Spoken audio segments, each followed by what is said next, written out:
Greetings. Today, you will find out what Sultan Suleiman the Magnificent really looked like. Is it true that he slept not only with women, but also with men?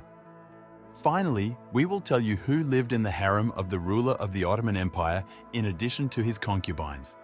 That's why we strongly recommend you to watch this video to the very end, so you don't miss anything important. Let's get started. Many people know him not only from history, but also after the release of the famous TV series. So, as for historical information, the 10th Sultan Suleiman I the Magnificent ruled the Ottoman Empire in the 16th century. In addition, he held the status of caliph for 18 years. Suleiman is known for his military campaigns and his contribution to the expansion of the borders of the Ottoman Empire. As for the image of the ruler, many of you remembered him after the release of the TV series The Magnificent Century. Turkish actor Halit Ergenç perfectly coped with his role and fully demonstrated the appearance of the Sultan. Except that in reality, Suleiman the Great looked quite different. And this image is clearly not ideal and even to some extent intimidating.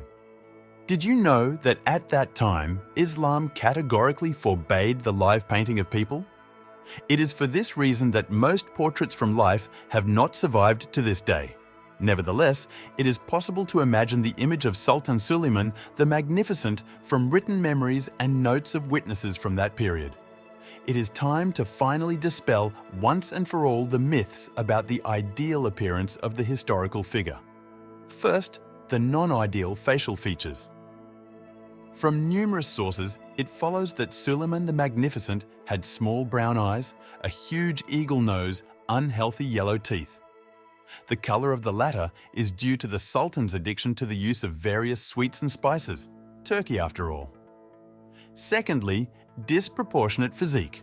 Long neck and arms, crooked legs, overweight. Crooked leg indicates that most of his life Suleiman the Magnificent spent in the saddle.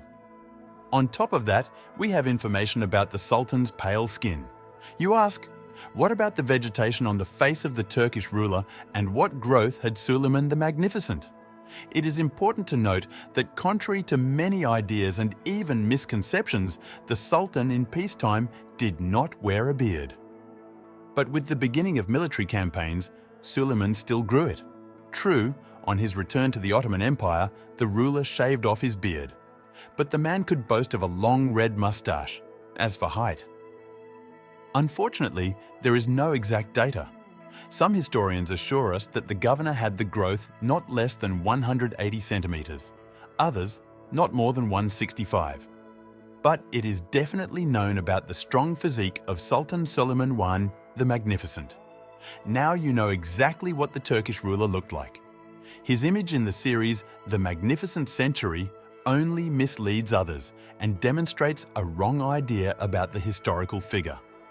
In addition to a not very pleasant image, the character of Sultan Suleiman the Magnificent also leaves much to be desired.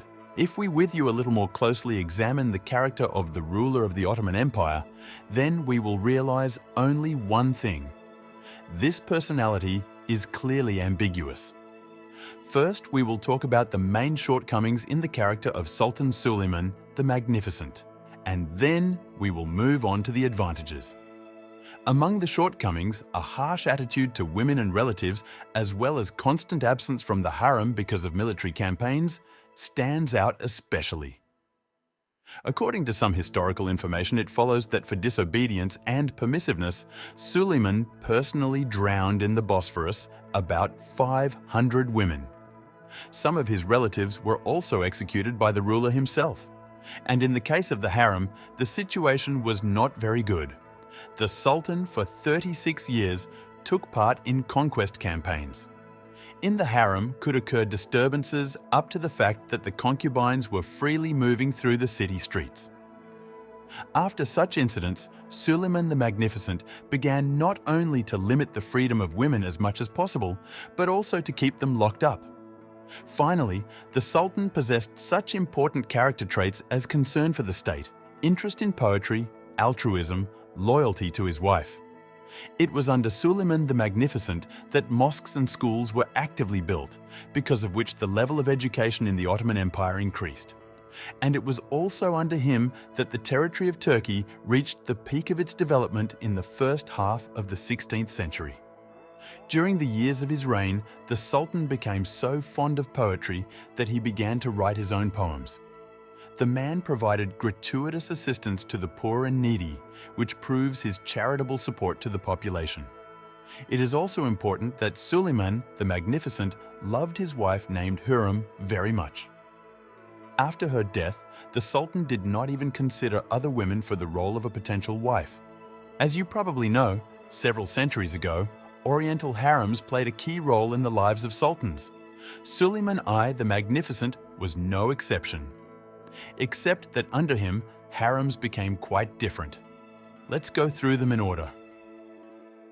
The first thing to pay attention to is the freedom in harems in the absence of a man.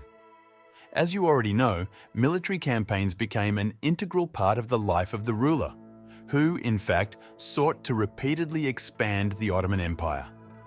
In addition to concubines, the harems began to be populated with female pupils. The next thing was to bond with the male sex. And yes, you heard right. Sultan Suleiman the Magnificent slept not only with his concubines, but also with men. It is enough to give an example of such a historical figure as Ibrahim. With the ruler, he was connected not only friendly relations. So another kind of harems appeared, male harems. It is also interesting how the Sultan slept. With the onset of darkness, Suleiman the Magnificent was not alone. On the perimeter of the bed, he was surrounded by guards who carefully monitored the order and everything that happens in the room. It was very important to create a favorable and calm environment for the sleep of the Turkish ruler. And who lived in the harem of Suleiman the Magnificent?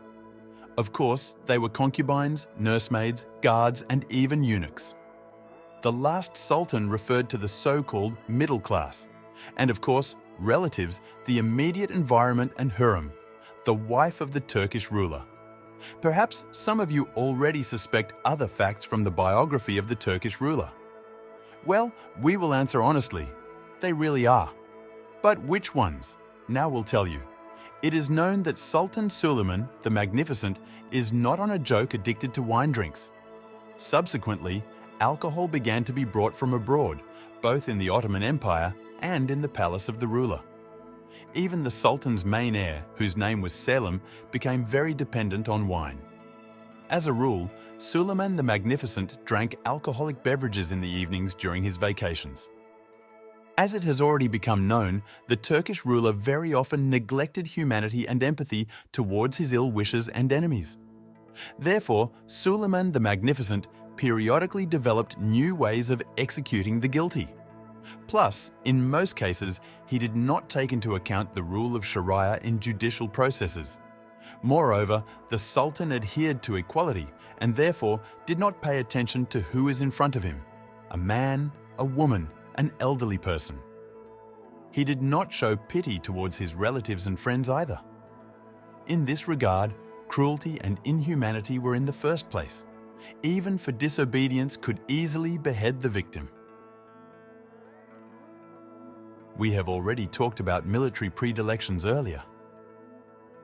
Suleiman I the Magnificent never rested on his laurels and constantly expanded the Ottoman Empire. Let's add that the ruler fought both with European states and with the countries of Africa. For example, in Europe, Hungary, Greece, Transylvania, Bosnia and Herzegovina, etc., became the objects of Sultan's attention. In Africa, Suleiman raided Algeria and Tunisia. Subsequently, the ruler managed to establish control in the Mediterranean, as well as in the Red and Black Seas. Thus, the historical personality of Suleiman I the Magnificent is very ambiguous and questions the standard of a man in the role of a historical ruler. Although the positive sides in the Sultan are certainly present, especially the desire to provide gratuitous assistance to the needy segments of the population. Finally, to identify the image of actor Halit Ergenç from the series The Magnificent Century and the image of a real historical ruler in any case cannot be. As they say in the series and life is quite different, and the image and cinematography often try to make the most ideal and pleasant to the viewer.